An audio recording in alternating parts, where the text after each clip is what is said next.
will he instruct in the way that he should choose. His soul shall abide in well-being, and his offspring shall inherit the land. The friendship of the Lord is for those who fear him, and he makes known to them his covenant. My eyes are ever toward the Lord, for he will pluck my feet out of the net. Turn to me and be gracious to me, for I am lonely and afflicted. The troubles of my heart are enlarged. Bring me out of my distresses. Consider my affliction, my trouble, and forgive all my sins. Consider how many are my foes, and with that violent hatred they hate me. Oh, guard my soul and deliver me. Let me not be put to shame, for I take refuge in you. My integrity and uprightness preserve me, for I will wait for you. Lord, I thank you for this day. Lord, sorry for our transgressions, Lord, Samantha. And thank you, Lord, for preserving us, Lord. And thank you, Lord, for allowing us, Lord, to praise you this day, Lord, to praise and worship you in spirit and truth. In Jesus' name we pray. Amen.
Ito ay siyang magbago sa amin, Panginoon. No, Lord God, yung salita niyo, Panginoon, ay madala namin, Lord God, at makisabuhay namin, Panginoon. I know, Lord God, na nandito kami, Lord God, sapagkat may gusto kang sabihin sa amin, Lord, that your words, Lord God, ang siyang pagkain namin, Lord God, na pag wala ang salita niyo, Panginoon, ay wala rin kami dito, Panginoon. So, Lord God, we thank you, Father God. Lord God, we pray, Lord God, for Bryan, Lord God, as he delivered your word, Father. And Lord God, we also pray, Lord God, that you give us ears, Lord God, and open our hearts, Lord God, to listen to your words. Lord God, yung mga distraction po, Lord God, na meron, Lord God, gaway, ikaw po ang pag-alis nito, Panginoon, na makapag-focus kami, Lord God, sa pakikinig ng salita niyo, Panginoon. We thank you, Lord God. We offer, Lord God, our life to you. In Jesus' name we pray. Amen. Amen. Amen.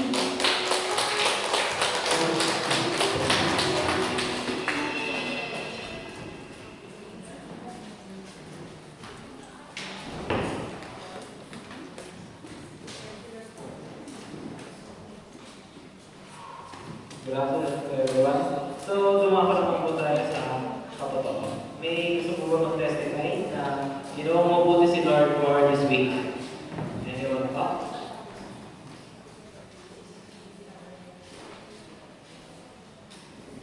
At inisa pa? Kasi,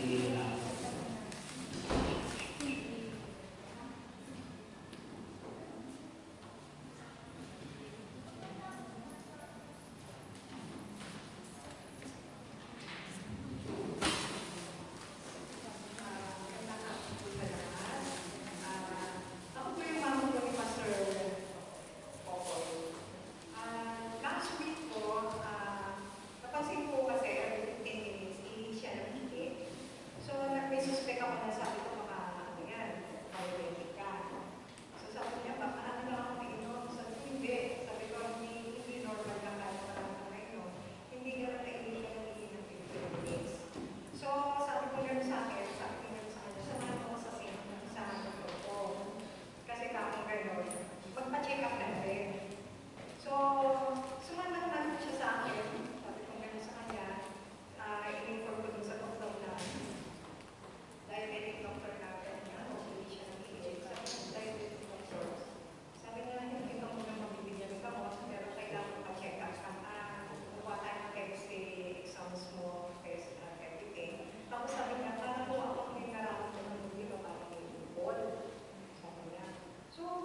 po natin sa exam. So, kaya natin, i-click na natin na yung result po ng exam po ni Pastor is benign po. So, whether it's benign or ano, tatanggalin pa rin po. So, let's pray po kay Pastor Popoy for healing and benign yun, no, yung result. Alam naman po natin na si Lord, alam niya kung sino yung mga faithful sa Kanya. At alam niya kung ano dapat dun, sinasabi na lahat ng nangyayari is alam ni God yan. So, let's trust. Trust lang natin si God kung ano yung plano po niya dun. So, ayan, pahinga po na si Pastor Popoy. Meron po tayong Pastor po, brother na mag-wish yung moment. So, meron pa po ba mag-testify? Mga po.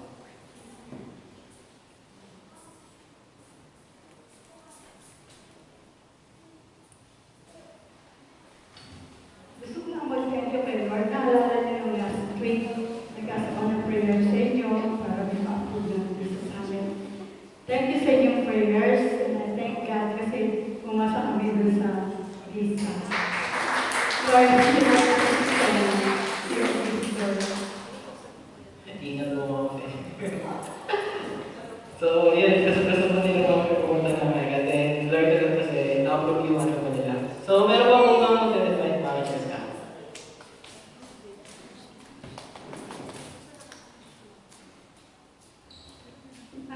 Thank you lang po kay Lord kasi kahapon, nagpa-endoscopy ako dahil parang ilang linggo na sumasakit yung tiyan ko. Pero matagal na, parang ilang taon na. Tapos nung nakaraan, nung lumindol, parang sobrang straight na lagi sumasakit yung tiyan ko. Sabi daw, pero nag-thank you kay Lord kasi sobrang natakot kasi ako kahapon sa endoscopy.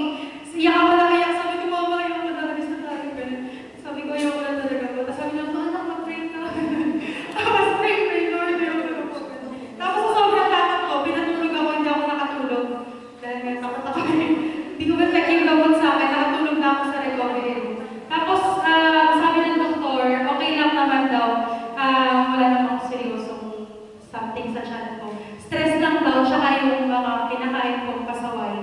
Tapos, thank you rin kay Lord kasi hanggang ngayon, sumasakit pa rin yung lalamunan ko dahil may pinasok na, pag sa endoscopy kasi may pinapasok na tube. Pero thank you kay Lord kasi nakakanta pa rin ako, tsaka nakapag-give. Thank you. So, meron pa po ba?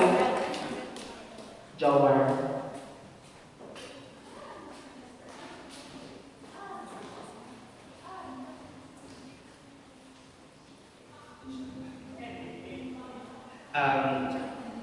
Maraming salamat po sa mga bumati sa akin ng congratulations. Sa FB, sa Messenger, sa personal. Maraming salamat din sa mga regalo na tumatanggap pa rin po ako ng regalo. Thank you po. Hindi ko na po kayo isa-isa kasi gusto ko yung account na binigay niyo sa akin is si Lord ang mag-a-account sa inyo. Hindi ibang tao to praise Him. So last Wednesday, I was able to attend our baccalaureate and hooding ceremony. Kasama na rin yung aming recognition or awarding ceremony. And I'm one of the cum laudes. I praise God. So eventually, maraming mga tao na hindi ko kilala ako. So maybe sabi ko, Lord, itong mga taong to, bakit hindi ko silang magawa? I-invite sa church. Gamitin natin yung fame natin to disciple them. And then, sayang kasi I have lots of friends na in-invite ko kayo but still wala pa rin sila. And then, so si Chelly, yeah, so magpapasalamat ako sa Panginoon kasi, ayan, so after 4 years of hardships, maraming mga bagay, maraming sleepless nights, mga gastos, expenses, yung muntik na akong mawala sa scholarship. Kung titignan ko yun, parang, wow, Lord, thank you. Kaya sabi sa akin ng isang classmate, ay isang kong kaibigan sa school, pwede palang maging cum laude kahit medyo, ano yung attitude, diba? Parang hindi ka naman ganun ka stiff, tough, pero pwede ka palang maging honorable mention person. I praise God for that. And natutuwa ako kasi yung mga tao na nang down sa akin noon, they are still congratulating me. And then, humility lang yung tinuro sa akin ng Lord. And yung pagsunod, napakahalaga ng pagsunod sa bawat hakbang na tatahakin natin. So I share this to you, Church, BreadCom, na whatever, kung ano yung mga nangyayari sa atin sa buhay natin, diba sabi ng Lord na may plano siya sa atin na to harm us but to prosper us. So maniwala lang tayo doon. Hanggang ngayon, nakakaranas ako ng stress din, nakakaranas ako ng what ifs, mga regrets. Kasi sana, kung hindi ko ginawa to, sana mas mataas pa sana yung na-achieve ko. Pero still, I thank God kasi behind those trials, tribulations, may victory na nag-aakon sa'yo. So, tandaan natin, huwag natin habulin yung blessing. Kundi, abangan natin yung blessing kasi yung blessing na nag-ahabol sa atin. So, yun po, maraming salamat. Congratulations po. Bali, ikaw nga po laude po. So, nakikala mo muna niyo from first year hanggang fourth year journey niyo sa school, kitang-kita naman sa pagmero ng Hope Church kasi from first year college, pati ako, nagsimula kami dito sa second year high school po, hanggang pag-graduate, nandito pa rin po kami. So, praise God po. So, meron pa po ba? Kati,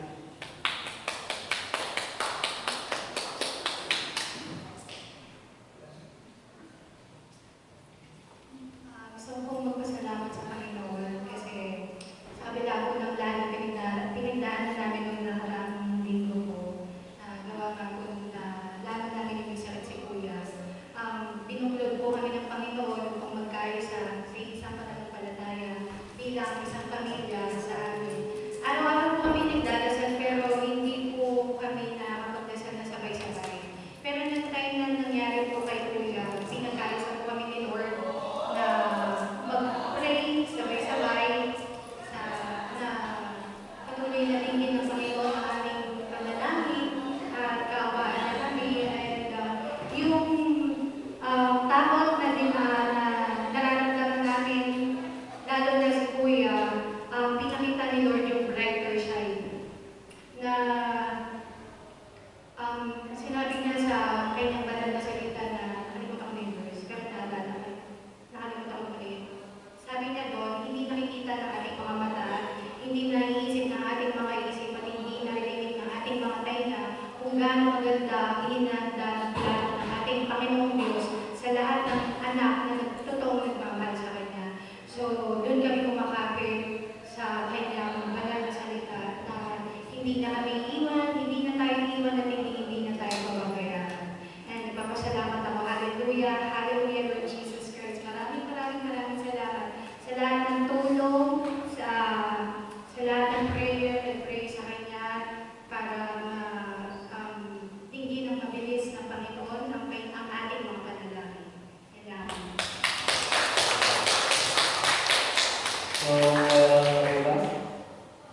So, in-invite ko po ang bawat isa na tumayo po para sa pagpasok po. Sa mismo ng Biblia, ay buksan po ito sa 2 Timothy 4, verse 1 to 8. I charge you in the presence of God and of Christ Jesus, who is to judge the living and the dead, and by his appearing and his kingdom, preach the word. Be ready in season and out of season, reprove, rebuke, and exhort, with complete patience and teaching. For the time is coming when people will not endure sound teaching, but having itching ears, they will accumulate for themselves teachers to suit their own passions, and will turn away from listening to the truth and wander off into myths. As for you, always be sober-minded, endure suffering, do the work of an evangelist, fulfill your ministry. For I am already being poured out as a drink offering, and the time of my departure has come. I have fought the good fight. I have finished the race. I have kept the faith. Henceforth, there is laid up for me the crown of righteousness, which the Lord, the righteous judge, will award to me on that day, and not only to me, but also to all who have loved his appearing. Lord, thank you, Lord, for this day, Lord. Lord, ikaw yung creator ng heaven and earth, Lord. And sa'yo naman po kami nagtitiwala, Lord. We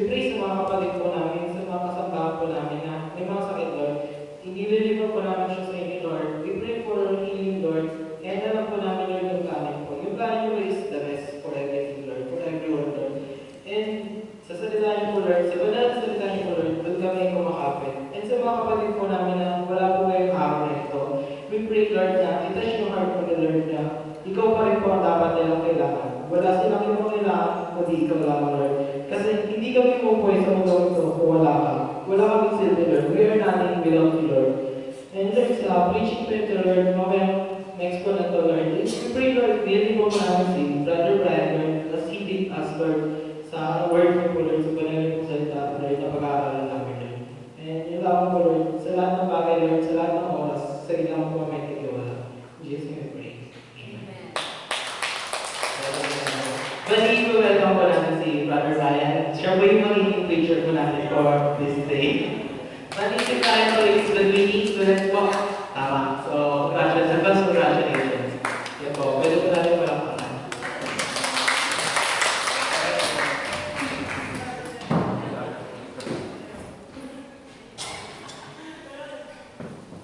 So, itinig ko po muna yung time na to to thank God kay Lord.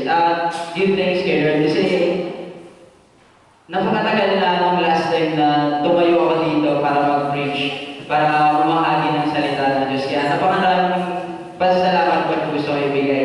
Alam ko po, hindi ako yung the best, but I have now the chance to give the word. Kaya maraming salamat po. And before po ako mag-start, next. At gusto ko po muna magpakilala. Yan po, my name is Bryan Rodolfo. At isa po sa mga gagraduate na din kasabay po nila as a BSBA student. And alam mo po nun, as a student, as a BSBA student, lagi namin hinahanap kung ano ba yung kailangan ng isang society. Kung ano ba yung needs and wants nila, and kung ano ba yung mga pangunahing bagay na ina-acquire nila sa buhay. For example, yan is yung next slide ko. Yan. Ano po ba yung mga basic needs? Yan yung mga lagi namin hinahanap sa BSBA student. For us na makapagbigay ng pangangailangan ng isang society na yun and ma-provide namin yung satisfaction nila.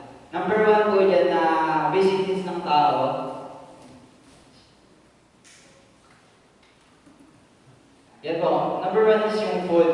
Siyempre, lahat naman po tayo alam natin na food is very important para sa atin, not just to restore our strength, pero para makapag-banding din and makamusta natin yung mga kaibigan natin, kamag-anak natin, kung ano na ba yung nangyayari sa kanila. Hindi lang yung pagkain kasi hindi lang siya nagbibigay ng nutrients para sa katawan natin. It is also give us time na mabuo yung bond as a family, as a brotherhood. Nandun na rin natin makikilala kung gaano ba pinagpapala yung kamag-anak natin or yung taong malapit sa atin. Next po. So yan. Number 2 na pangangailangan ng isang society is yung shelter. Lahat naman po tayo nangangarap na magkaroon ng sariling bahay, ng magandang bahay. Kasi for us to rest, para makita natin na ito na yung pinagpapagura natin, para makita natin na magkakasama talaga yung family natin. Na sabay tayong kumakain, sabi nga ko kanina, kasama yan sa mga basic needs natin. And next po, yung last, yan po. Number 1 po na kailangan ng isang tao is education. From pagkabata hanggang paglaki. Sabi nga po namin kanina, nag-start po kami dito sa church as second year high school, and ngayon po gagraduate na kami in college. But still, we are serving God. And yun po yung isang bagay na natutunan namin.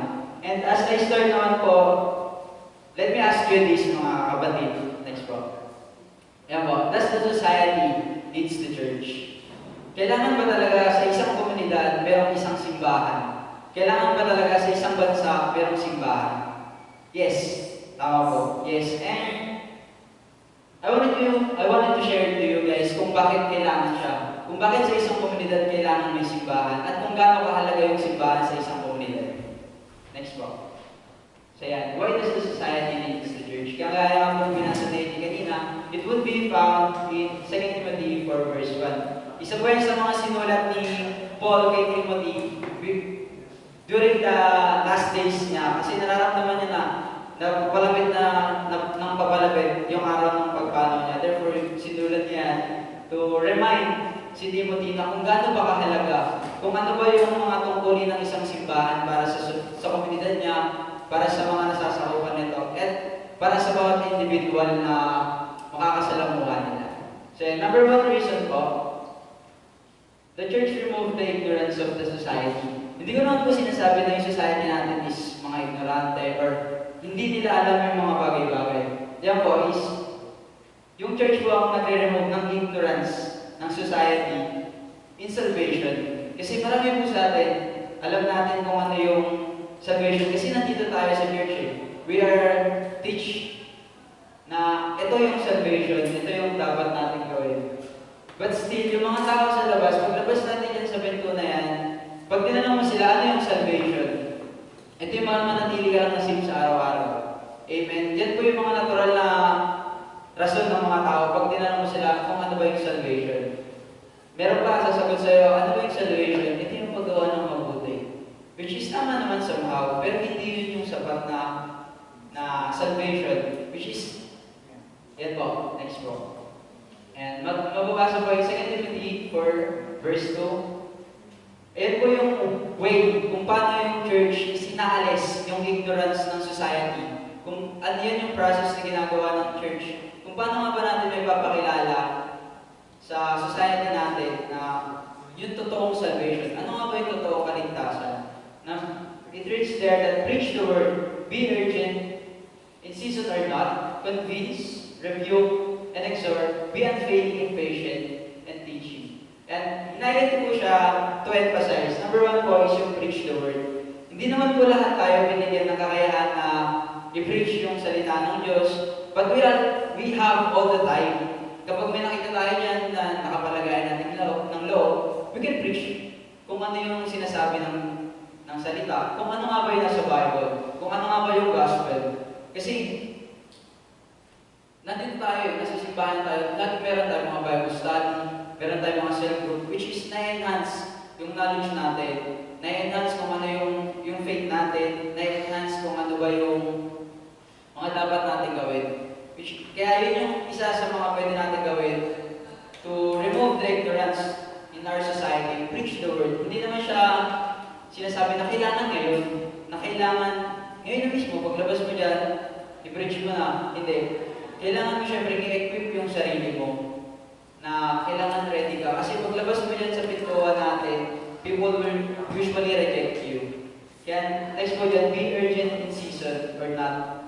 Kasi hindi sa lahat ng oras prepare ka. Kagaya nga po nung situation ngayon ni Pastor, meron siyang dinaramdam, meron siyang kapansanan. Hindi ganun ka-wealthy or ka-healthy yung pamumuhay niya, yung katawan niya. But still, di ba, nag-share siya ng word, minimit niya kami. Ganun kasi yung ibig sabihin niya, in season or not. Malakas ka man or hindi, on fire man yung faith mo or hindi, kailangan as a church, kasi hindi lang naman, forget na sa church ka, church member ka rin. You are a church sa sarili mo kasi tinanggap mo yung Panginoon, si Jesus nag-dwell sa puso mo, so you will be a church. Hindi lamang kasi, pag sinabi natin na church, hindi lang yan yung building na nakikita natin, hindi lang yan yung mga fancy lightings, magagandang praise and worship, magagaling na singer, hindi. Pag sinabi natin church, isa ka ron. Yan yung pinaka-individual na nandun sa loob ng church na tumanggap sa Diyos. Next po is convince. Convince. Bakit convince? Kasi minsan dalbas tayo dyan, may masishare tayo. Makakapagsalita tayo, makakapag-testimony tayo ng mga bagay-bagay about kung gaano kagaling ang Diyos sa buhay mo. Pero, nakukonvince niyo ba sila na maniwala sa pinapaniwalaan niyo? Sometimes, yes kapag kaharap niyo sila. Sometimes, naniniwala sila kasi narinig nila yung word. Pero pag dumating yung days, yung weeks, nakalimutan na nila yung passage na isinera nyo sa kanila, nag-fade eh. Nag-fade yung faith, nag-fade yung spirit, nawawala yung fire sa heart. Kaya, kailangan natin mo-convince yung society for us na ma-secure, na mawawala yung ignorance niya in terms of salvation, na mawala sa isip niya na ang ibig sabihin lang pala ng salvation ay maging ligtas, pang-araw-araw, na paggawa lang ng mabuti. Next po is review. Yan. Na lagi po ka na-remind, in terms of review, lagi po ka na-remind kay Mama. Kasi during those days na nagsisimula kami as Bible study, si Papang Dane, si Mama Che, kapag may nagagawa kami na hindi good, lagi niya sinasabi, rebuke mo yan, o rebuke yan. Ganun, pero, lagi niya sinasabi with love. Kasi nasa Bible din yan, na pwede ka mong rebuke, but always keep with love. Kasi pag nag-rebuke ka ng napaka-harsh, imbis na ma-encourage mo siya, baka dumating sa point na lalo mo siyang ma-discourage dun sa way kung paano mo siya nire-review. Next po is exhort. Yan, syempre, hindi naman po na kailangan na masasabi natin. Syempre, kailangan po na ipapakita rin natin sa bumubuhay natin kung paano nga ba yung pakiramdam ng isang save. Ano nga ba yung nararanasan ng mga tao na nakaranas na ng salvation? Paano nga ba sila namumuhay? And yun yung naging reflection natin sa society na kinakabilangan natin as an individual, as a member, and as a church. Yan po. And lastly, be unfailing in patient in teaching. Example ko lang po, last 7 years ago, nung tinanggap ko po si Jesus, after 1 year, natutunan po ako ng prayer, natutunan po ako ng mga words sa Bible, naiintindihan ko na po siya. Unlike dati na nagbabasa lang ako ng verse, ano yung ibig sabihin? Pero 7 years ago, tinuro yan sa amin nila mga ibabak na hindi pala sapat na alam mo lang siya basahin, hindi lang sapat na nababa, naiintindihan mo yung English version, Tagalog version na kailangan na kumomprehend mo rin. Which is, doon ko natutunan yung prayer na lagi ko pinag-pray dati kasi yung nanay ko. Kasi ang family namin is half Christian, half Catholic. Which is kasi yung magulang ko, or nanay ko is Catholic. And lagi ako nag-pray nun. Minsan, dumarating pa sa point na pinag-pray ko na lang si mama kaysa sa sarili ko. And after 4 years ng pag-pray na yun, nagulat ako, sinabi sa akin ni mama, Kuya, nagpabaptize ako. So sabi ko, saan? Sabi niya, nung kasi umatid kami ng camp, and may nakilala ko na pastor, parang na-encourage niya ako. And doon ko po nakita na may panahon po talaga ng pagtatanim. At laging hindi kasabay doon yung panahon ng pag-ani. Kasi magpipray ka ng magpipray, hindi mo man nakikita yung result ngayon. Pero in the near future, hindi naman kagad kasi na pag nag-pray ka ngayon, kagaya ka ni Thanos na pag nag-snap, nangyayari na kagad. Hindi. Always keep that na kahit yung magsasaka, may panahon lagi ng pagtatanim. Minsan 6 months, 8 months, pero kasunod na ng pagtatanim na yun, yung pag-ani. Dadaan ka sa suffering, dadaan ka sa mga rejection ng tao. Minsan madudurog yung faith mo kasi hindi mo na nakikita na may nangyayari sa pinagdadasal mo. But always keep on heart na ang Panginoon natin, hindi ka naman niya pababayaan. Hindi ka niya bibigyan ng mga challenges na hindi mo kaya o hindi mo kakayanin. Kasi lagi lang naman siya nandyan Next slide po. Next po. Yan, nakasulat din po yan in Matthew 28 verse 19. Go therefore and make disciples of all nations, baptizing them in the name of the Father, and of the Son, and of the Holy Spirit. Yan po yung isang proper way na isang individual na kahit bagong Kristyano ka, if you heard that, and alam mo sa sarili mo na kaya mong ibahagi yung salita ng Diyos, pwede kang kumilos Pwede mong kausapin yung kahit isa lang yung kaibigan mo, pag nakausap mo siya, pag nasave mo siya, ay kung marami siyang kaibigan. Tapos encourage mo siya na i-share yun. Kagaya na ginawa sa amin ni Mama Fe, nag-start kami ng 2, 3 lang kami, 4, naging 5, naging 7, and now, church na po tayo. Yun po yung isang magandang example na dapat hindi tayo nawawalan ng pag-asa. Na kahit nakikita man na minsan ng konti namin, minsan binabaka po kami. Yung pag nag-Bible study kami nun, yung mga paa namin is nakatungtong talaga sa upuan para lang hindi mabasa ang paa. Pero yung faith namin doon tinetest yung kung gaano kami ka-faithful kay Lord, kung gaano kami ka-willing na maintindihan at maranasan yung salvation, which is naibabahagi na po namin ngayon. And kagaya po sa akin, as a member po ako ng isang society na or organization na maharap sa mga tao na nakakaranas ng anxiety, depression. I've always used biblical verses to encourage them na hindi mo pa nararanasan yung salvation. Hindi mo pa nararanasan yung pagbabala ng Diyos. Kaya huwag ka munang sumuko. Huwag ka munang mawalan ng pag-asa. Isa yun sa process na kapag na-encourage mo siya, kapag nakilala niya pa lalo yung Panginoon, dun siya makakaranas ng salvation ay doon niya tatanggapin si Jesus as personal God and Savior. So yan po yung isang way to remove the ignorance of the society through salvation. Next po. The other ignorance naman po na tinatanggal na kaya tanggalin ng isang church sa society is kung ano nga ba yung katotohanan. More of us, sabi po dyan, for times coming when people will not endure some teaching, but having teaching ears, they will accumulate for themselves teacher to suit their own likings, and will turn away from listening to the truth and wander into the pit. Kasi minsan, tayo, mas gusto natin kung saan tayo komportable. Mas gusto natin kung saan yung good lang. Hindi masasagasaan yung mga hobbies natin, hindi masasagasaan yung paniniwala natin, which is, kapag narinig mo yung salita ng Diyos, lagi ka nito i-review. Lagi ka nito papaalalahan na mali pala yung ginagawa mo. To the point na minsan dumarating na sa time na yung mga tao lumalayo na sa simbahan kasi ayaw nila na i-review sila. Ayaw na nila na pinapakailaman yung faith nila. Ayaw na nila na masasagasaan yung mga bagay na nakasanayan nila. Which is, for us naman na member or church, is kailangan natin yung alisin para maniwala sila kung ano ba yung truth, kung ano nga ba yung katotohanan in terms of salvation. Next po. Yan. It reads in Matthew 7, verse 15, beware of false prophet, who came into you in sheep clothing, but inwardly are ravenous wolves. You will know them by their fruit. Are grapes gathered in thorn, or figs from thistles? So every sound tree bears good fruit, but tree bears evil fruit.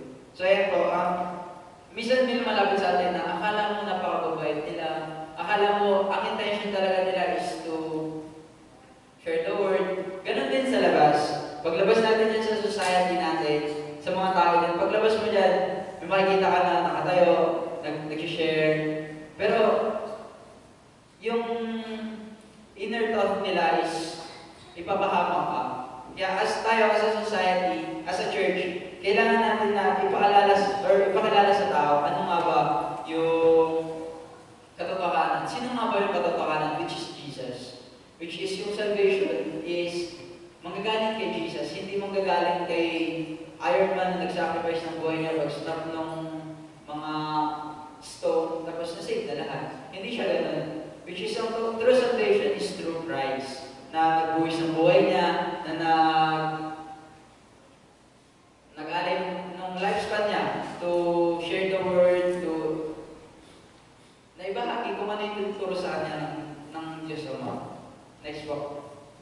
Yan. Number 2 reason kung bakit kailangan ng church, ay ng society ang church is the church sustain the society. It reads in 2 Timothy 4 verse 5, as you know, always be steady, endure suffering, do the works of evangelism, fulfill your ministry. For I am already on the point of being sacrificed, the time of my departure has come. I have fought a good fight, I have finished the race, I kept the faith. So yeah, next po. Number 1 po, nung ginagawa ko si PowerPoint ko, sabi ko, ano ba yung meaning talaga ng sustain? Ano ba yung sustaining na ginagawa ng church? Ayan po yung nakuha ko na meaning. Number 1 is to deal with the experience, something bad or unpleasant. Number 2, to provide what is needed for something or someone to exist or to continue.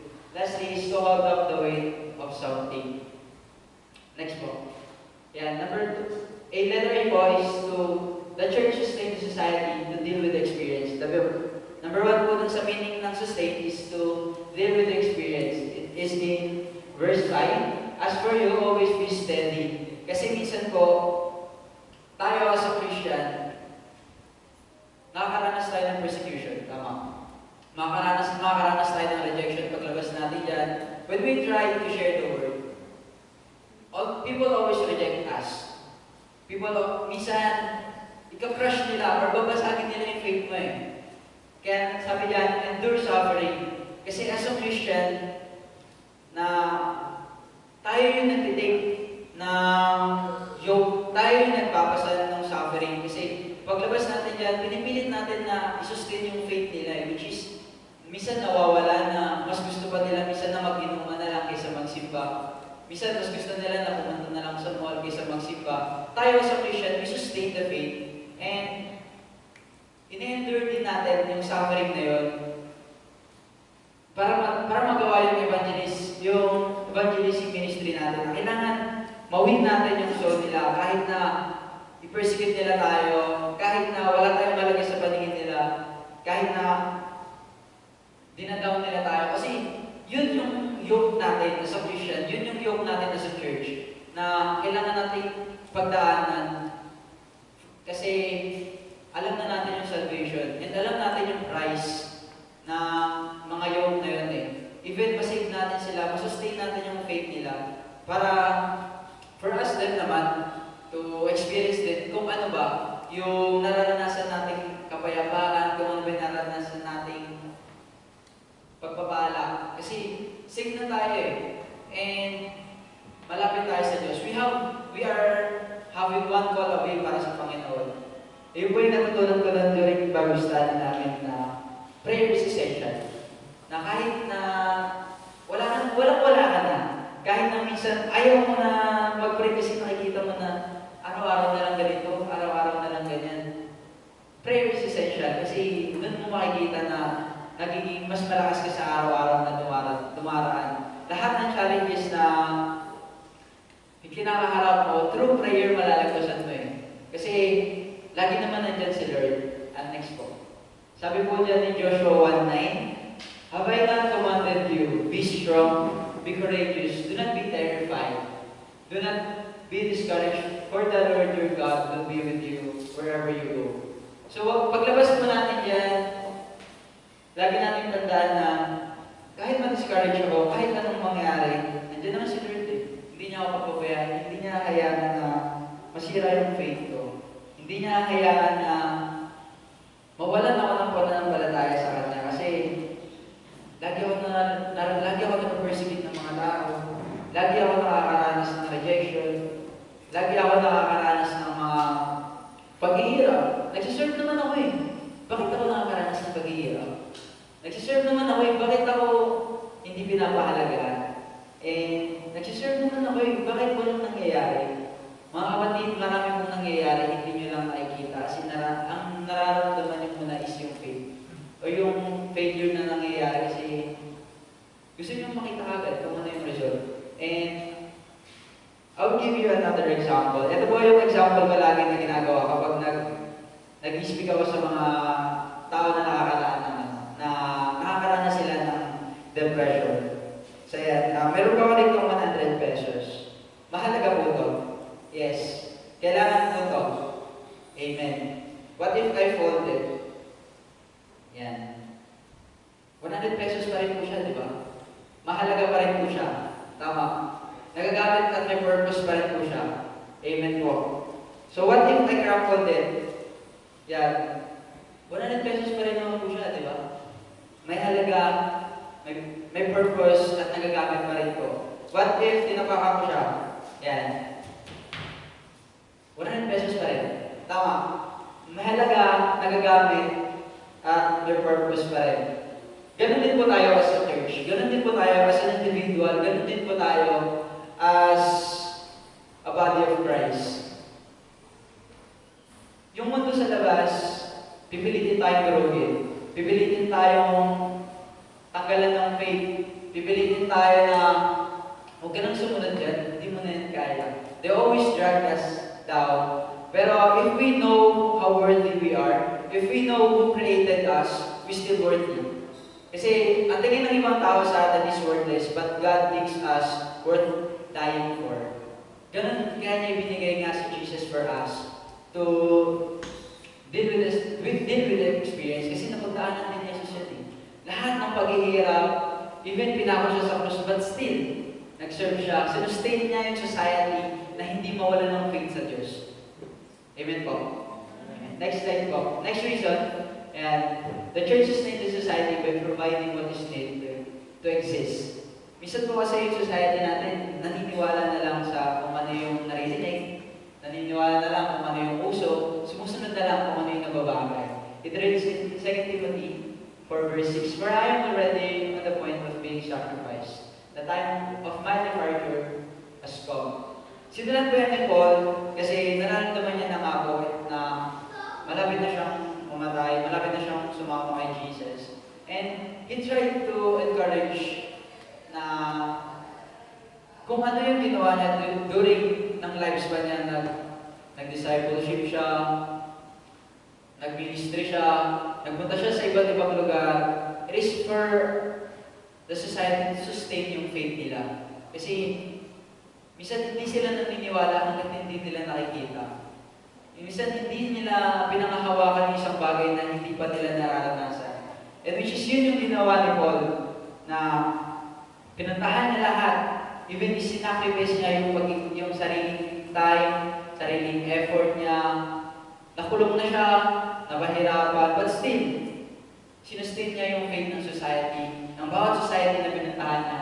For us, nowadays, to set an example na paglabas natin dyan sa pinto na yan, kaya natin din i-sustain yung society natin, na kaya din natin na kahit pa isa-isa, basta na nakakapagligtas tayo ng isang soul, nakakapag-encourage tayo ng isang tao na maniwala kay Jesus, is important. Kasi sa bawat isa na yan, kung mag-share din siya sa iba, dadami at dadami yan.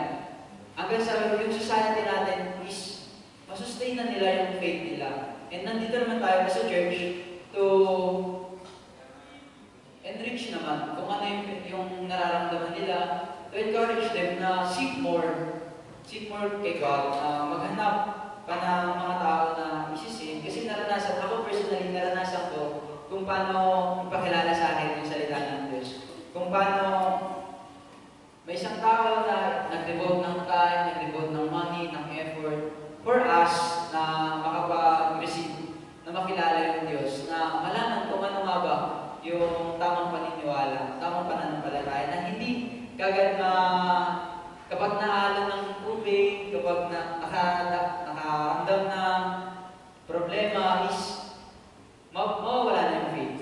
Yun yung need natin na kailangan din natin mag-sacrifice sa church kasi hindi naman lahat ng araw blessed tayo. Hindi naman sa lahat ng pagkakataon wealthy and healthy tayo. Pero panilalaan natin yan to sustain kung ano yung pangangailangan ng isang society. Kung ano nga ba yung mga bagay na yung para mag-exist. Even Jesus, even God, gave His only begotten Son for us to still continue na mag-exist. Kasi if hindi niyo yung ginawa, humanity will be erased. Kasi napaka-makasalanan natin, napaka-unworthy natin, but God gave His only begotten Son for us to be sustained our faith, for us na malaman na hindi pa pala huli ang lahat, na meron pa palang chance para makalapit ulit sa Diyos. And number 2, next one. Yan. The church sustains the society and to hold up the weight. Kasi tayo sa church, tayo yung sumasalo ng lahat ng bigat. Kasi minsan nasasabi mo sa sarili mo, ang bigat na, hindi ko na kaya, Lord, gusto ko na sumuko. But God never let us. Lord, ang bigat na hindi ko na kaya mag-share. Pero God sustain us. Kasi kailangan natin na buhatin din, kailangan din natin makayanan na masalo yung bigat ng society. Kasi paglabas natin dyan, i-persecute nila tayo, which is napakasakit. Lalabanan nila kung ano yung paniniwala natin. Babasagin nila yung heart mo, papahirapan ka. But God will be still there. Binigyan tayo ng Diyos ng mga bagay na pwede natin gamitin sa sarili natin. Binigyan tayo ng Diyos ng mga equipment for us to survive sa harsh society natin. Next slide po.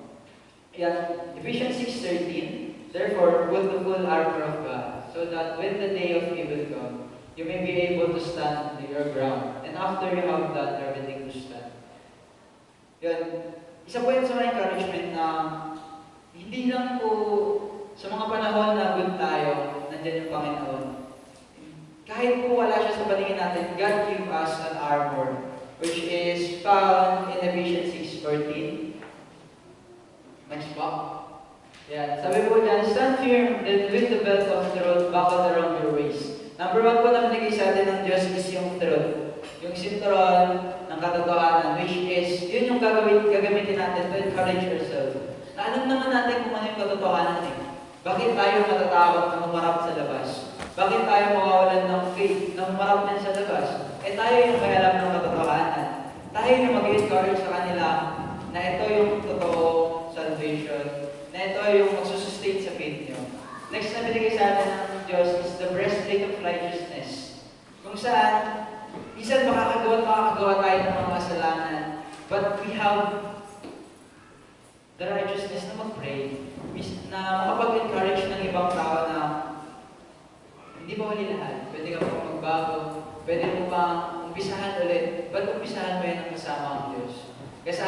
Umpisahan mo yan, sabi nga, sa tuwid na landas, umpisahan mo yan na may galak sa puso mo. Next na binigay sa atin is the feet fitted with the readiness. Paglabas natin dyan sa pintuan na yan, naharap tayo sa isang napakalaking society. God gave us a readiness na kahit anong mangyari sa paglabas natin, we are ready. Na kahit anong itanong sa'yo, to break down kung ano man yung pinaniniwalaan mo, we are ready. Na saluhin yun at ibalik yun na tama at makaka-encourage sa kanila. We are ready na kahit anong mangyari dyan, I will still serve God. Na kahit ma-broke down, kahit na ma-persecute ako, I will still serve God. Kasi, God gave me our readiness na aharap ako sa inyo with an equipment na kaya ko to kasi God is still, God is with me, and God will never leave us. Next po na ibigay sa atin is the shield of faith, which you can extinguish all the flaming arrows of the evil one. Yan nga po, binigyan tayo ng Diyos ng isang panangga na sa tuwing bibigyan tayo ng evil, ng isang bagay na hindi natin kakayanin, we have the shield. We have the protection for us to sustain yung battle, for us na makapag-push forward, for us na hindi sumuko, kasi hindi tayo tinatamaan ng mga arrows na yan, ng mga bagay na pwedeng sumira sa atin, kasi God gave us the shield. And next po, yung helmet of salvation. Yan. Kagaya nga po nung unang sinabi ko, we know the salvation, right? Alam natin kung ano yung kaligtasan, and alam natin na kung ano yung kapalit, na ano yung totoong kaligtasan. Kasi na-experience natin eh. Alam na natin na dadaan tayo yung suffering, but pagdating sa dulo, alam natin na may salvation. Alam natin na hindi tayo mahihirapan. Kasi nandiyan siya eh, nandiyan yung Diyos. Kaya natin humarap. Ako personally, naranasan ko yan. Kasi sa organization namin, ako po yung pinakabata. Ako po yung hindi pa nakakaranas na depression. Ako po yung hindi nakakaranas na anxiety. Lagi nilang sinasabi sa akin, sino ka? Para i-encourage kami. Hindi mo nga alam kung ano yung napagkaraanan namin eh. And I've always answered na hindi ko naman kailangan na pagdaanan yung pinagdadaanan nyo. Kasi nakikita ko naman kung ano yung pinagdadaanan nyo, which is, alam ko na mahirap. Kasi may mga kaibigan po ako na nagsasuffer ng anxiety. Nakikita ko minsan, uupo na siya sa gilid, tapos bigla na lang iiyak, without knowing kung ano yung reason. And minsan, tatakbo sila dyan sa labas, tapos pagbalik, malungkot na. Kasi may mga bagay na in their past na nagpapaalala sa kanila kung ano ba yung mga pinagdaanan nila, kung gano'n sila hindi pinahalagaan doon, or kung hindi nila nakikita yung worth nila, na minsan sinasabi nila, napaka-loser nila. But God always gave you a wisdom na to encourage them. Kasi minsan sasabihin mo sa sarili mo, ang unworthy ko. Sasabihin mo sa sarili mo na wala akong silbi. But pag nakilala mo ang Diyos at alam mo na napaka-worthy mo, kasi God look at you worth dying for. Na kahit na anong gawin mo, ano yung flaws mo, ano man yung mga pinagdaan mo na failures, ano man yung mga kasalanan na gawa mo, if you receive God, if you receive Jesus in your life, all those sins are washed away. Kasi lagi nila sinasabi, bakit ikaw napaka-positive mo? Bakit ikaw kaya mo yung sabihin? Kasi po, way back before, nung hindi ko pa po kilala ang Diyos, ako po talaga ay isang gangster. Ako po talaga ay isang pasawahin yan. napakahuli ko po. Hindi po ako naniniwala na kapag na kahit anong gawin mo sa kanya, mag-reflect sa'yo. Kailan ko lang po nalaman, talagang na nag-receive ako sa Diyos. Kasi sabi ko, mali pala talaga ng ginagawa ko. Imbis na encourage ko sila, sabi nga po doon, dapat pinaprotektahan natin yung mahihina. Itinataas natin yung mga nasa baba. Pinapatnubayan natin yung mga nawawala. Kasi tayo as a Christian, we know kung ano nga ba yung tamang daan. Na ito yung mali, pupunta ka pa ba dyan? Ito yung tama eh. Which is, pwede mo silang isama. Pwede mo silang encourage na paano nga ba maging tama? Pwede mo yung ipakita eh. Pwede mo yung sabihin sa kanila na ganito ako nag-umpisa. Pwede mong ikwento sa kanila na dati gagaya mo loser lang din ako. Dati gagaya mo na black sheep din ako ng family. Lagi nga po ako nasa barangay, lagi ako nakakabutan ng curfew kasi napakakulit ko talaga. But, nung nakilala ko yung Diyos, and nalaman ko na hindi pala sapat na matapang ka lang para maligtas ka sa mga ginagawa or mga pinagdadaanan mo araw-araw. Hindi pala sapat na matatag ka lang. Hindi pala sapat na kilala mo lang yung Diyos. Hindi pala sapat na alam mo lang yung mga bagay-bagay na nakasanayan mo. Kailangan din pala ng mga tao magsusustain dun sa faith na meron ka. Kasi mararanasan mo talaga, kagaya mo nun, Christian na po ako nun. Minsan nawawalan pa po ako ng burn, ng faith sa heart. Minsan nawawalan pa po ako ng hope. But nung dumating po nung time na nagpunta ako sa Sambales, which is yung BreadCom, and doon po ako na-encourage na magpabaptize kasi nakita ko po kung gaano kasarap yung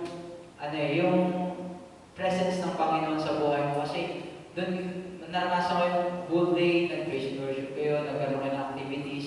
And nakikita mo talaga na dumarating sa point ng buhay talaga ng bawat isa sa atin, ng bawat tao sa labas ng pinto na yan, na pagdadaanan mo yung certain point kung saan hindi mo na talaga kaya. Kung saan hindi mo na kilala kung sino ba yung dapat mong paniwalaan, kung sino ba yung dapat mong samahan. Kasi naniniwala ka na lang minsan kung ano ba yung sa tingin mo na tama. Kasi walang nagsusustain eh. Walang nagpapakita sa'yo na ito yung pwede mong gawin. Unlike nung napasama po ako sa BreadCom, nakita ko na hindi ka pala nag-iisa. Kahit hindi mo man sila kasama, nandyan yung heart, nandyan yung prayer. Pwede mong i-ask, pwede mo ba ako pag-pray? Kasi medyo may pinagdadaanan ako, medyo na-discourage ako. Yun yung mga experiences ko na nangyayari, which is yun yung lagi ko sinishare sa mga tao dun sa organization namin na minsan nagtatanong sila, bakit kaya mo kaming encourage? Minsan po kasi mas matatanda sila sa akin.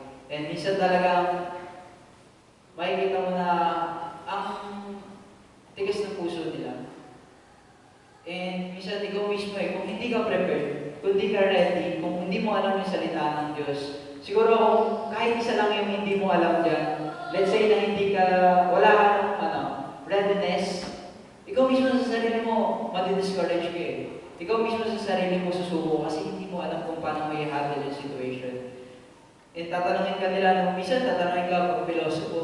Pero if you have your heart na sagutin yun ng tama, which is para hindi lang mawala yung faith nila, para masustain natin. Kasi sabi mo kanina, tayo at tayo pa rin as a church, yung magdadala nung bigat na nasa labas ng society. Kasi pipilitin natin ipakilala sa kanila yung Diyos, pero tatanggi sila. And the cycle is continuing, ganun na naman. Lalabas tayo dyan, mag-encourage na naman tayo ng tao. Hanggang sa dumating sa point na madi-discourage na tayo. Kasi wala tayong nakikita. Pero, nandun pa rin si God. Kasi makikita natin na akala lang natin wala. Pero pa isa-isa may nadadagdag pala. Pa isa-isa dumadami pala. Pa isa-isa may nasisave pala tayo. And, yan. Next po. Yan. Third reason kung bakit, or third and last reason po kung bakit kailangan ng society, yung church is the church saves the society. Kasi naniniwala po ako na ang isang tao hindi niya kayang pagbago. But God can change that person. Kasi hindi naman po nagbabago talaga yung tao eh. Yung perspective niya, yung point of view niya, yung faith, yung knowledge niya lang, yun nagbabago. Which is nakakapag-contribute po yun na mabago yung lifestyle niya.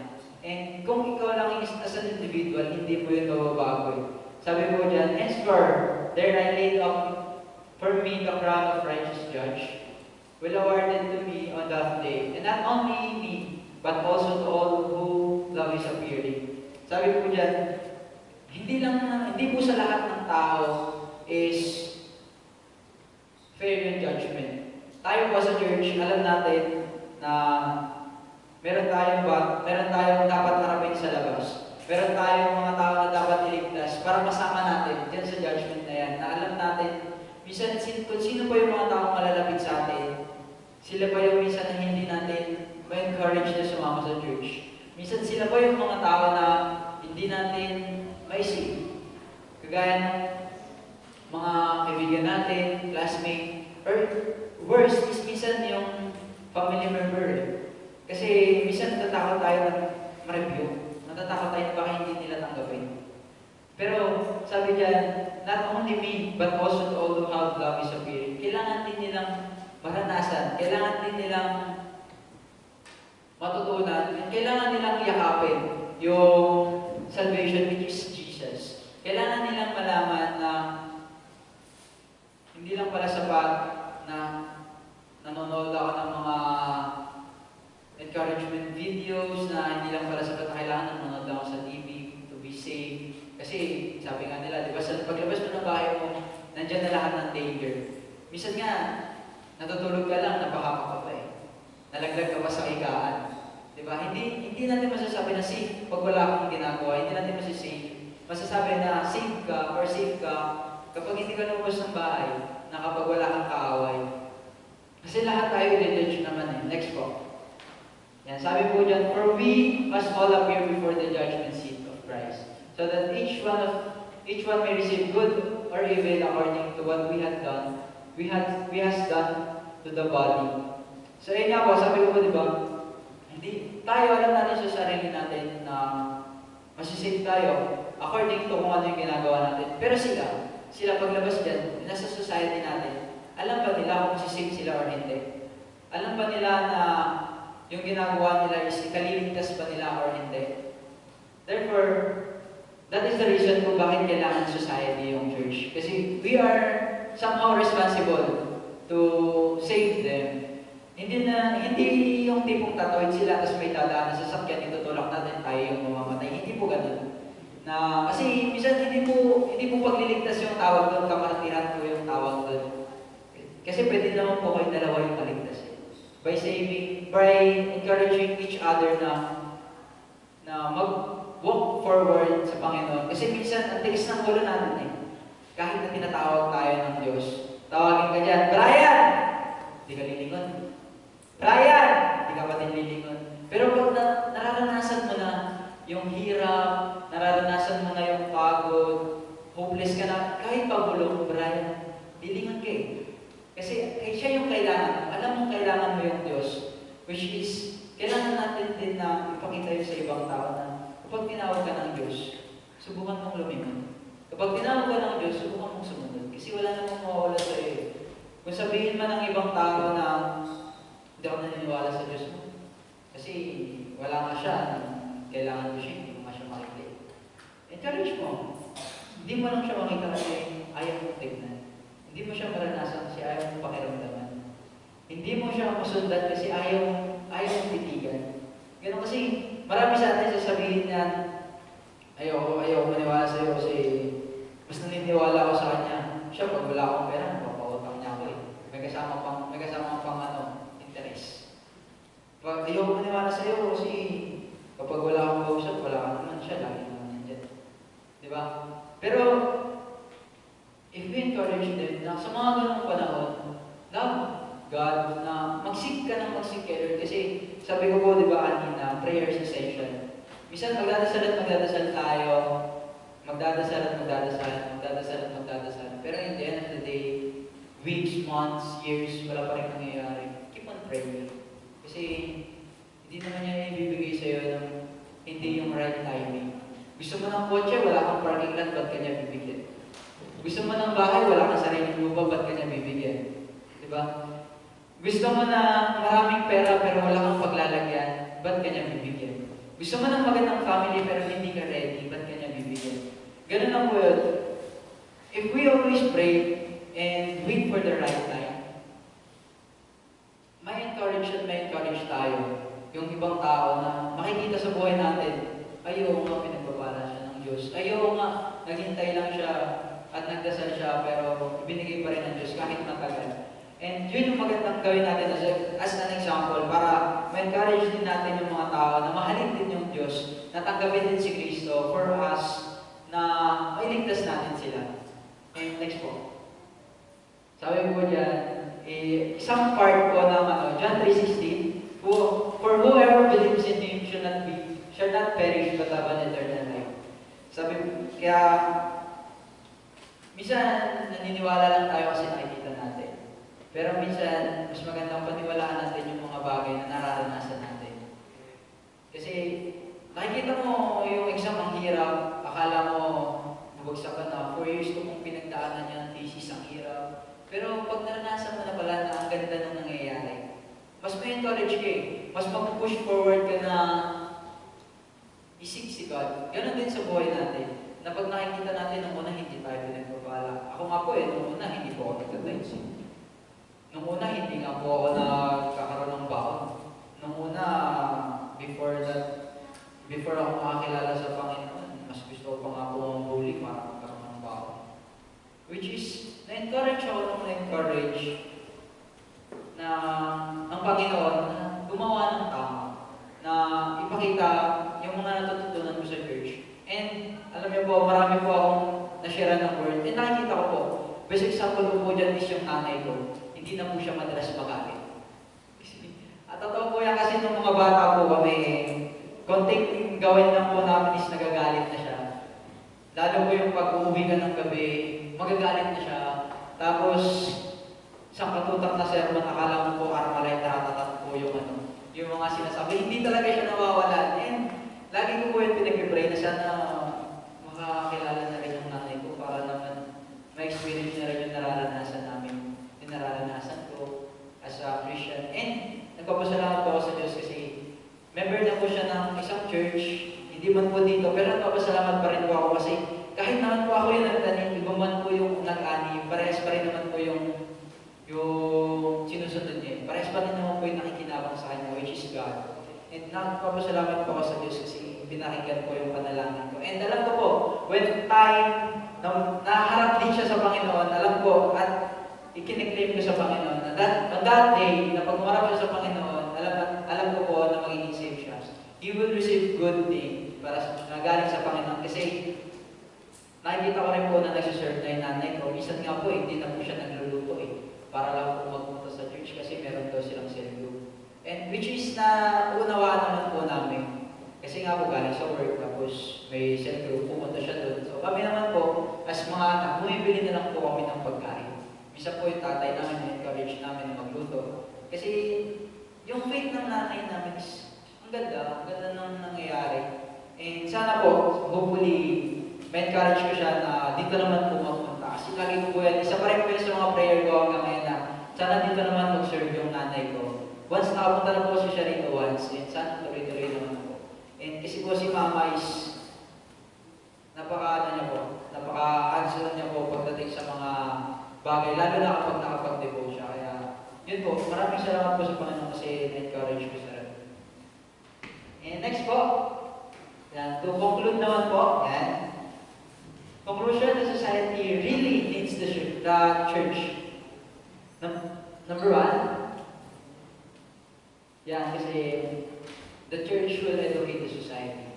Hindi naman po natin sinabi na, yes, meron po teacher sa atin.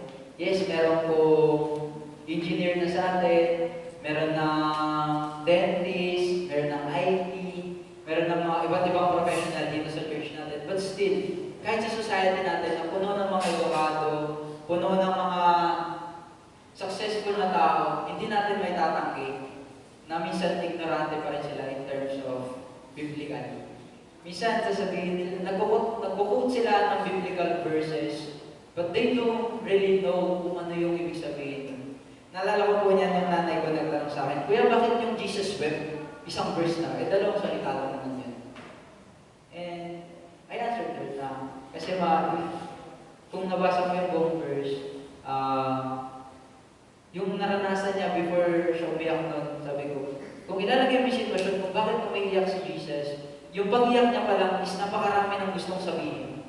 Napakarami ng gustong iparating. And natuwa ako sa reaction ng nanay ko, parang gusto ko na din umiyak. Sabi niya, sabi ko, umiyak ka through prayer, God will hear you. Kung ano man yung pinagdadaanan niyo ngayon, mga kapatid, hindi masamang umiyak. Kasi ang pag-iyak hindi yan sign na mahina ka. Lalo na kung umiiyak ka habang nagdadasal. It is always a sign na nagdadasal ka ng marunong. Nagdadasal ka and lumalapit ka wholeheartedly sa Panginoon. And yun yung magandang i-share natin sa labas, sa society natin. Yun yung magandang education na ibigay natin sa kanila as a gift. Kasi tayo alam natin, we know na ito yung salvation for them, and ituro naman natin sa kanila. Next po. The church need the society dahil yung church ang pumoprotekta sa society. Hindi man po ganun kaganda yung mga nangyayari, pero tayo yun eh. Tayo yun nagdadasal. Minsan may gera, hindi man natin sila kaano-ano, pero pinag-pray natin. Minsan may tao nga dyan na hindi naman natin kakilala, na aksidente, nag-ask sa atin ng prayer, pinag-pray natin. It is for us na ilapit sila sa Panginoon para maprotektahan. Kagaya ng lindol na, share ko lang po kasi, di ba, after Holy Week, ilang lindol yung napagdaanan natin, ilang aftershock, tapos nagkaroon ng malakas lulan. And sa group namin, sa organization, pinag-usapan namin yung lindol. Ano nga ba bakit nga ba tayo lindol? And may kaibigan ako nagsabi, ginigising lang tayo ng Diyos kapatid. Kasi nung Holy Week, anong ginawa natin? Ako, nag-swimming ako. Ako, nagbakasyon ako dun sa Boracay. Ganun, imbis na ibigay natin yung time na yun to pray, imbis na ibigay natin yung time na yun to remember kung ano yung pinagdaanan ni Jesus. Nag-enjoy tayo dun sa labas, which nakakalimutan natin yung true reason kung bakit nag-celebrate tayo ng Lenten. Which is yun yung napag-usapan natin, nga, ginigising lang tayo ng Diyos. Nga, masyado na tayo nakakalimot na, hey, I'm here. Yun yung gusto kong ipakilala sa akin, parating sa atin ng Diyos. Pero hindi ko alam po sa inyo, yun din yung naisip nyo that time. And, umulan po yun, dun ko po lang nasa umulan ng prayer. Bryan, pa-pray naman sa ganito. Bryan, pa-pray naman yung minsan ko, ganyan. And, I'll never fail na isama sila sa prayer ko. Kasi I know na even a simple prayer na, Lord, may you protect them, Father God, kung nasa man sila, will protect them really. Na hindi hahayaan ng Diyos yung tao na yun, na ipinagdasal mo na lumapit sa'yo, na mapahama. Prayer is so powerful, tandaan po natin yan. Kaya huwag po tayo manghinayang na ipag-pray yung iba't ibang tao. Kilala man natin o hindi, kamag-anak man natin o hindi, let's pray for them. Not just, hindi lang para makita nila na napaka-holy natin, para makita rin nila na pinaprotektahan din natin sila. Next po, and lastly, the church restore the society. Amen po ba? Hindi po tayo yung church na may gumuhong building tayo yung magsusustain. Hindi po. The reason po bakit tayo nagre-restore ng society, kasi yung society natin, aminin na po natin na masyado ng makasalanan din sa labas. Masyado ng maraming tao na nakapag-commit ng sin. And tayo po, as a church, are somehow responsible na tanggalin yung sin na yun sa pamamagitan ng pagpapakilala sa kanila ng Diyos. Sa pamamagitan na ipakita sa kanila na ito yung restoration na ginawa ng Diyos sa buhay namin sa simbahan. Na mararanasan mo rin at mapaparanas mo rin sa ibang tao. So, yun lamang po. Let's pray po.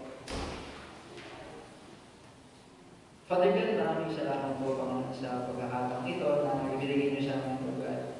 Hindi lamang po para makapag-aral ng salita, Panginoon, kundi para ma-encourage yung bawat isa. And malaman namin, namin, Father God, kung ano ba ang kalagahan ng church, kung ano ba yung mga tungkulin namin, Father God, in our society. Father God, maraming salamat po sa kalakasan na ibinibigay niyo sa amin sa araw-araw, Father God, na umangarap kami sa mga challenges ng buhay. But still, Panginoon, nagsosurvive at kinakaya namin, Father God. Maraming salamat din po, Panginoon, sa mga tao na inilalapit niyo sa amin, Father God, na gusto niyong mailigtas namin, matulungan namin, Father God. Maraming salamat po. Naway patuloy niyo kaming gabayan, patuloy niyo kaming bigyan ng puso, ng isipan, na pagkilos, Panginoon, na nakasentro sa kung ano yung mga gusto niyong gawin, Panginoon. Na kayo yung pinupuri niyo, nagpapasalamatan, Panginoon, sa araw-araw. Maraming salamat po.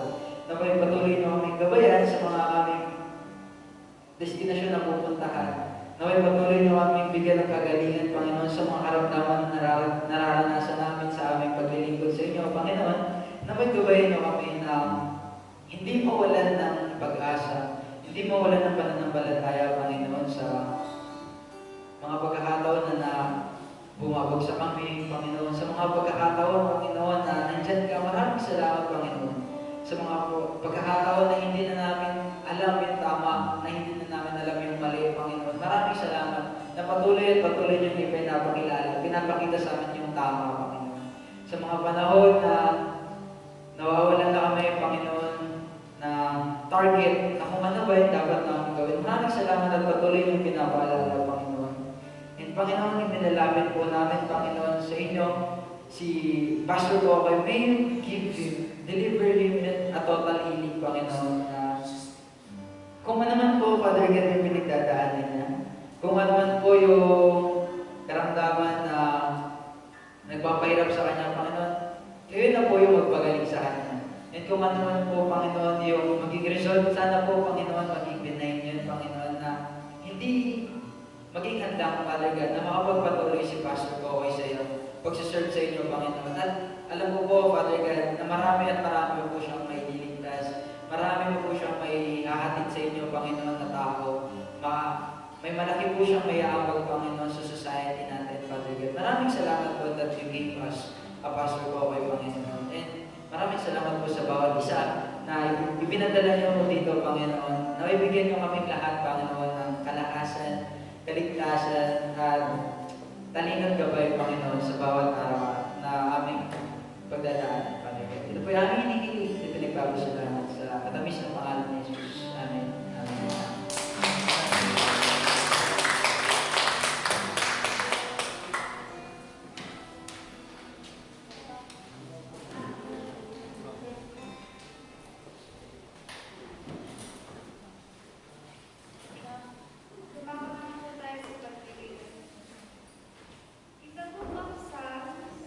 Chapter 19, verse 7 to 8. Ascribe to the Lord the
Good afternoon po, friends of Caloocan. So, tama yung sinabi ni Brother Bryan that the church must be a protector, a restorer, and of course, educator. So, ito yung sinasabi ng Panginoong Diyos, ng Panginoong Kristo sa Matthew 5:13 to 16, that we should be the light of the world and be the salt. So let we are the salt of the world and be like a city on a hill, parang gano'n. So lahat tayo may mga kanya-kanyang professions, trabaho. But one thing na meron sa atin dapat as a church, that we must do everything what is pleasing to God, which is caring for His people, for His society. Palapakan natin ang Panginoon. So, I was moved na-move ako dun sa topic natin ngayon. Kayo rin po ba? Sana na-move din kayo. I hope the Holy Spirit is working on you, doing the things na, alam niyo yun. Okay, so, since we are now in our announcements, so ganun pa rin po ang ating mga announcements, please come and join us with our Bible study every Tuesday, 7:30 p.m. to 8:30 p.m. sa Maria Clara Street po yan. And I don't know kung makakayanan na po ni Pastor Kokoy tuloy, but I hope so, kung makapunta siya. But if ever naman, nandun po kami dalawa ni Mama Che tuloy, and then of course, sila Mama Fe, lang na yan. Feeling ko, magiging free na si Mama. Feeling ko lang. And then of course, sana matin kayo sa Bible study kasi alam niyo ba sa nangyayari sa Bible study namin, kung dito, laging passive laging si Pastor nagsasalita. Doon, we can be an active communicator. Pastor, paano po pag ganito? Pastor, paano po ganito? So, meron tayong active communication. Pwede ka magtanong. Kaya nga Bible study. You are studying what is written in the Bible. Kapag hindi mo naiintindihan yun, kaya napakahalaga doon bilang isang Kristiyano, we should seek the Word of God. Hindi pwedeng nagbabasa lang tayo. Alam natin yun na, we are reading it, we're meditating on it. Pero may mga kalakit kasi yun ng mga teachings, right interpretations. Kasi minsan minimislead tayo ng kaaway. Tandaan niyo, ang kaaway gumagamit din ng mga Bible verse. Do you know that when Jesus is on the mountain, 40 days and 40 nights of fasting, ano sinabi ng kaaway? If you are truly the Son of God, diba? Gawin mong tinapay ng bato. Diba? So, tumalon ka sa mataas na gusali mo. Kasi sinasabi ng Biblia, ng salita ng Diyos, that hindi ka papatirin kahit napakaliit na bato. So, I'm strongly encouraging you na umattend kayo sa Bible study. Kasi, this is one of the things na dapat natin i-pursue. Lalo na kung paano tayo makakapag-share kung hindi na wala tayong alam. Yan ang binubulaan sa atin ng mga ibang relihiyon. Totoo po yan. Yan yung mga born again, mga puruseo lang naman yan, purukanta lang naman yan. Pero tingnan mo, kamustahin niyo yung Bible life nila. Kamustahin niyo yung Bible reading nila. Magaling tayo mag-exhort, pero we are not learning, diba? Dapat mas maging tayo. Kaya, na-miss ko si Pastor Kokoy ko. Nakakamiss. Na-miss niyo ba si Pastor Kokoy? Dapat ma-miss natin siya kasi pag-pray natin yung kanyang kagalingan kasi hindi biro yung kanyang sitwasyon ngayon. Of course, may family din siya. Ay natutuwa ko na dito rin yung family ni Pastor Kokoy. So, yun po, sana po maka-attend po kayo ng Bible study. Kung hindi naman po, may mga naman tayo, may mga cell group naman tayo na ginaganap. Every Thursday, mga boys, baka gusto nyo sumama sa amin. Every Thursday na, diba? Boys, baka gusto nyo sumama sa amin kasi dyan naman kami sa KFC 11 lang. Nag-a-analyze na lang kami doon. Dadala kami ng kaldero. Okay. So, napakahalaga nun. And then po, malapit na po ang ating camp. This coming Thursday na. Ayan. So, later on, meron tayong counting time. So, yung mga gusto sumama, meron po tayo dyan ibabawasan na natin or ikakat natin yung magiging fund ng bawat isa. Kasi hindi kinaya ng, kasi ang kasama sa atin ay 6.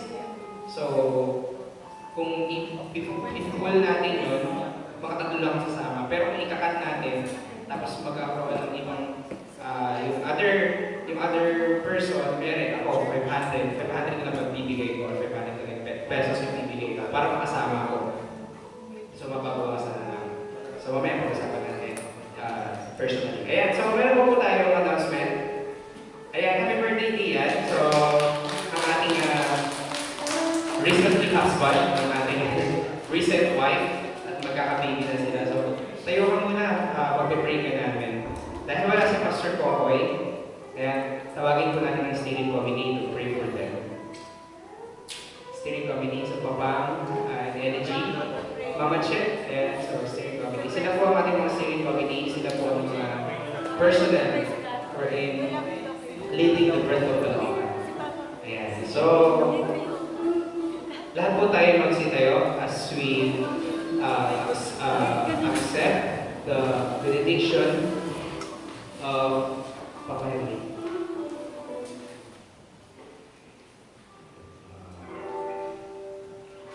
Tanggapin natin ang pagpapala ng Panginoon. The Lord bless you and keep you. The Lord make His face shine on you and be gracious to you.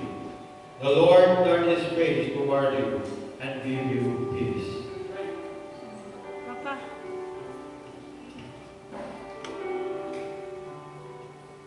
Panginoon, maraming salamat sa buhay ni Dian. Panginoon, thank you for his life. Lord, thank you for this day that we are celebrating with him, Lord, and his birthday.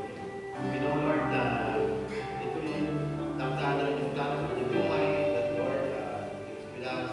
So Lord, hinihiling namin na patuloy sa pagmalalay. Lord, continue to strengthen his faith na patuloy siyang lalakad sa Panginoon na naayon sa inyong kalooban, na naayon sa inyong plano sa kanyang buhay. Lord, continue to sustain him and strengthen him, Lord. And thank you, Lord,